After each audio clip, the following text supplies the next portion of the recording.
work everywhere. It's a huge challenge. Our cars, well sealed, air conditioning. Our apartments, the same. How can we penetrate every location in order to provide the alarm signal? To those who really need it, probably this is the greatest challenge. Why is that?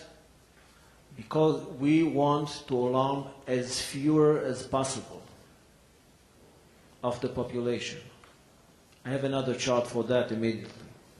And in the most credible way, no false alarms. No false without alarm. So this is quite a challenging issue.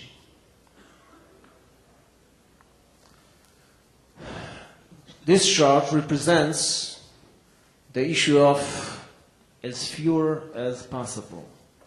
This is the situation today. We have 27 alarm zones in Israel right now. So if a rocket is going to hit this sector, which consists only 35,000 people, we are going to alarm, because of that system, 487,000 people. This is no emergency routine. But next year, we are going to be here. Next year, we will be able to operate only the sirens who are in the calculated impact zone of this warhead. This is a major change in the Israeli civil defense system.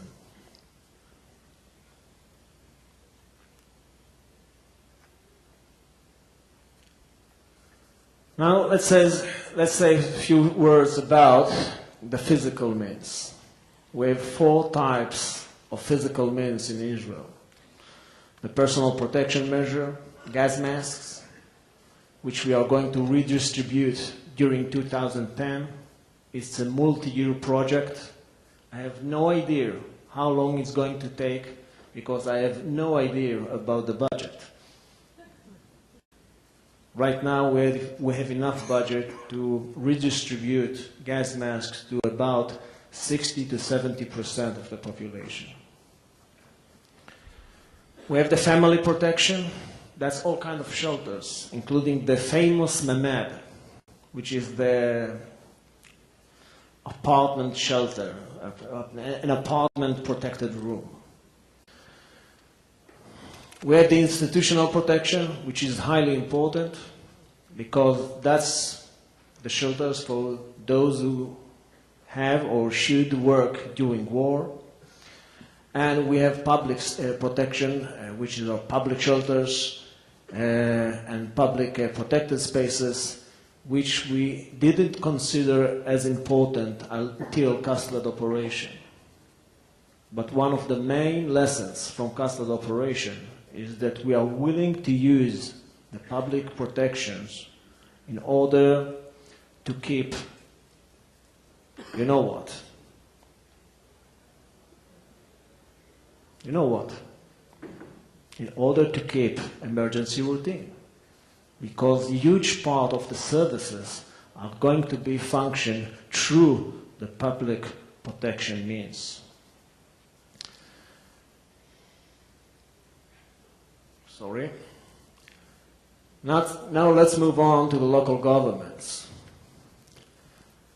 Look, I won't go over all the issues here because it will take me too much time. But the local governments are the most important element concerning the organization of emergency during wars. It took me about 2 years to understand that. For months, we tried to advance and to move forward with all kinds of governmental agencies, ministries, high-level, prominent figures. Nothing happened. And you know why? Because you can't move ahead without reaching the local governments. I can have a wonderful agreement with every minister in Israel. It means nothing to the local governments unless the local mayor decide and order his staff to do this and that.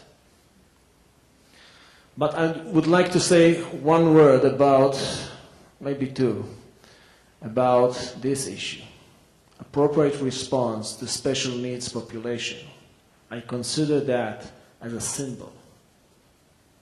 Because if a community, if a society is able to treat well during emergency the weakest element in the society, that shows the strength of the overall community. So I consider that as an essential factor where many of the volunteers should be support the rest of the population, or the special needs population. Sorry.